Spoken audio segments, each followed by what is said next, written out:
maison, tu me reçois.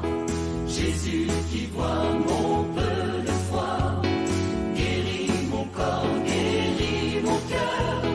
Je chanterai, tu es Seigneur. Chers frères et sœurs, dans l'évangile de ce 8e dimanche du temps ordinaire, Jésus donne à ses disciples quelques attitudes qu'ils doivent mettre en pratique pour être fidèles à sa volonté. 3 attitudes. Les disciples doivent être clairvoyants, c'est-à-dire voir clair et ne pas se laisser tromper. Ils doivent fuir l'hypocrisie et ils doivent enfin porter du fruit. Mes frères et sœurs, permettez-moi d'insister aujourd'hui sur un mal qui cause beaucoup de dommages, aussi bien dans nos familles, nos communautés que dans la société. Il s'agit de l'hypocrisie. Et Jésus la dénonce dans l'Évangile. Il nous demande de nous en méfier. Mais qu'est-ce que l'hypocrisie? Le mot vient d'un terme grec, hypocrisis, qui signifie comédie, mauvaise conduite ou dissimulation. L'hypocrisie est le caractère d'une personne qui dissimule sa véritable personnalité. C'est quelqu'un qui exprime des sentiments, des opinions qu'il n'a pas ou qu'il n'approuve pas. Plus simplement, l'hypocrisie, c'est l'acte de mentir consciemment pour s'attirer des faveurs sociales. L'hypocrite est un comédien qui est écartelé entre ce qu'il dit et ce qu'il pense réellement, entre ce qu'il fait et ce qui est dans son cœur. Aujourd'hui, frères et sœurs, Jésus dénonce cette hypocrisie en nous donnant la parabole de la paille et de la poudre pour nous dire ceci.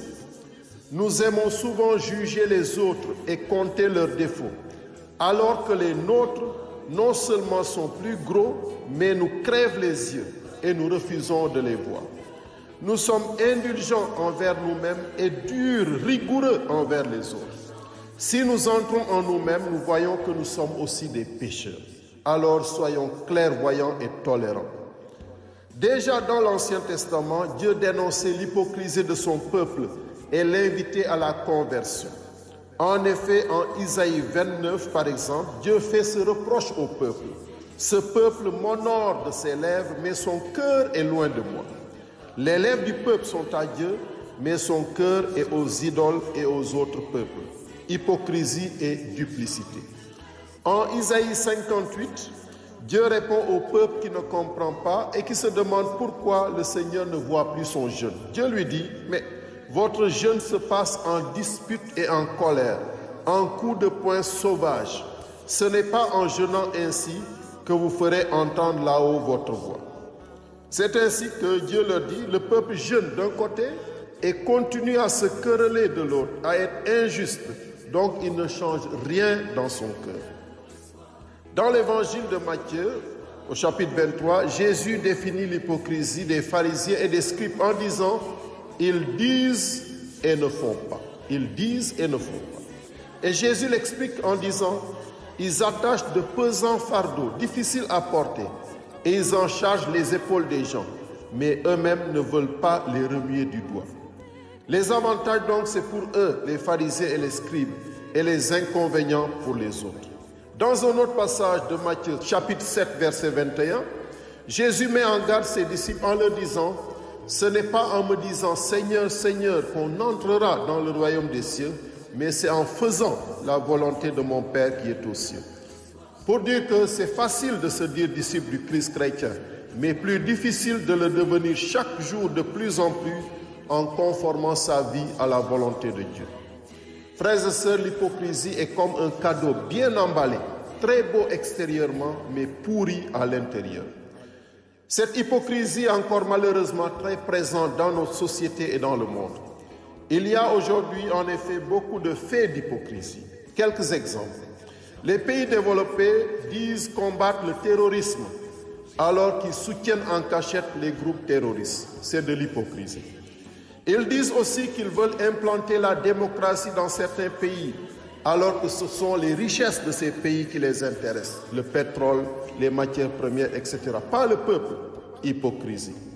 Nos gouvernants qui disent être au service du peuple, alors que la plupart d'entre eux travaillent pour eux-mêmes, leur famille et leur clientèle politique. Hypocrisie. Il y a aussi des structures qui entretiennent l'hypocrisie. Les médias, par exemple, qui nous font croire qu'ils sont neutres alors qu'ils nous manipulent à longueur de journée. Hypocrisie. Frères et sœurs, ne nous faisons pas avoir. Sachons faire preuve de recul et de discernement pour ne pas avaler tout ce qu'on nous dit.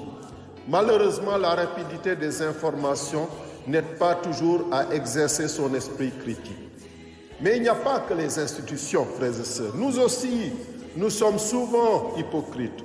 Nous faisons paraître des attitudes, nous jouons des rôles autres que ce que nous sommes réellement. Tout cela pour être estimé, admiré et mis sur un piédestal. Nous jouons souvent la comédie. Nous faisons par exemple un large sourire à quelqu'un et dès qu'il nous tourne le dos, nous le dénigrons, nous parlons mal de lui. Hypocrisie. Nous nous disons chrétiens et nous passons notre temps à dire du mal des autres, à les blesser, à être égoïstes. Hypocrisie.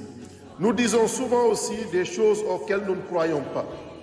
Du point de vue de la foi, nous disons que Dieu seul nous suffit, nous le chantons, nous le proclamons, qu'il est notre refuge, alors que nous allons voir ailleurs, chez les marabouts par exemple, dès que nous avons des difficultés.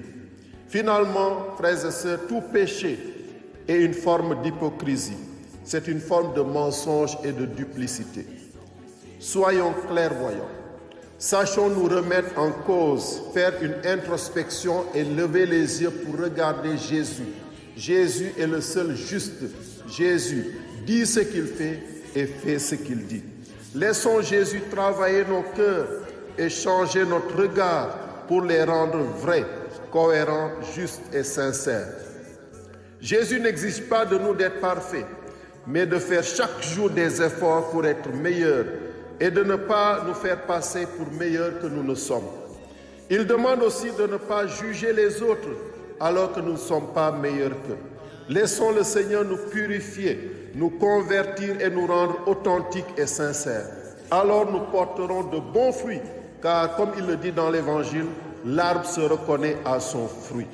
La première lecture le dit également, c'est le fruit qui manifeste la qualité de l'arbre. Si l'arbre est bon, le fruit sera bon et savoureux. Mais si l'arbre est mauvais, le fruit sera détestable. Si nous sommes de vrais chrétiens, cela doit se voir, se sentir, pas seulement dans nos paroles, mais dans nos actes et dans notre vie. C'est cela les fruits. C'est lorsque notre vie sera remplie d'amour, de bonté, de justice, de vérité et de paix.